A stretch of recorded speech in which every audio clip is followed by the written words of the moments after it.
Moi, c'est Grégory Noce, je suis l'organisateur, co-organisateur avec le club. Je m'occupe de la partie sportive, donc du coup on était en binôme avec Théo, qui est l'enfant du pays, qui connaît les chemins par cœur. Et Théo m'a fait découvrir les chemins, et puis voilà, on a travaillé ensemble tout l'hiver pour proposer les sentiers que les coureurs ont eu aujourd'hui.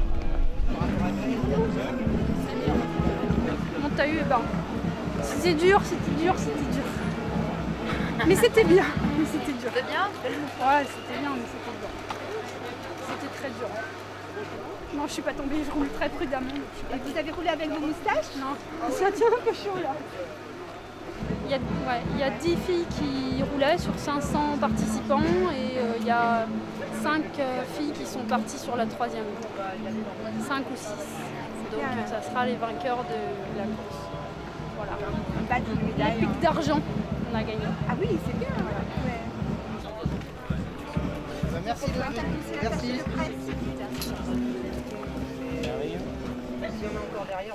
Vous êtes épique d'argent. Félicitations. Avec plaisir.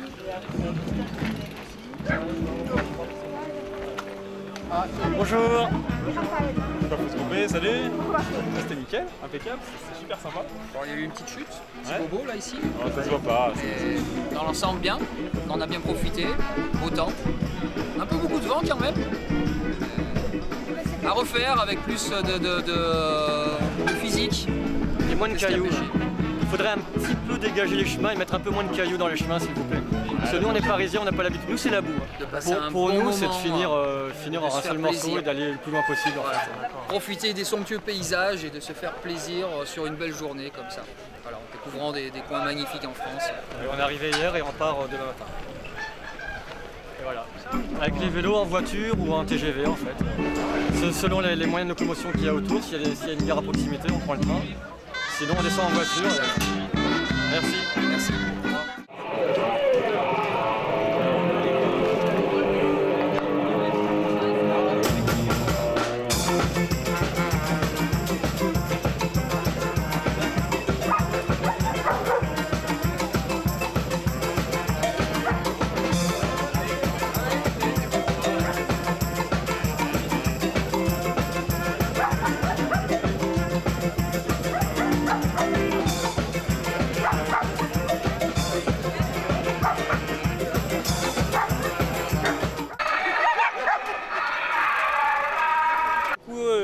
La particularité de la course, c'est que c'est un format d'enduro méga maxi énorme et pour arriver à boucler ce parcours incroyable qu'on leur a proposé qui fait 90 km et 4400 mètres de dénivelé, il faut partir très tôt pour ne pas rentrer à la nuit. Donc à 5 h du matin, le départ du Shimano Epic Enduro a été donné.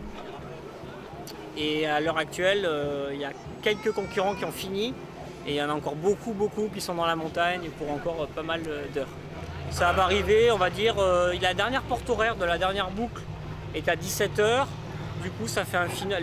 Le dernier finisher du Shimano Epic Enduro devrait arriver vers les 9h30. Ouais, grand maximum, ouais, selon le tête de forme, mais ouais, 19h30, je dirais que ça. Ce format-là est unique au monde. Donc c'est la première fois qu'on l'organise et le Caroux s'y prête complètement. Le club local a passé un temps fou pour nettoyer et nous qui sommes organisateurs d'autres événements un peu aussi innovants, quand on a un peu eu l'idée commune de faire ça, ça a été super naturel qu'on se rapproche pour créer ce concept ici en fait.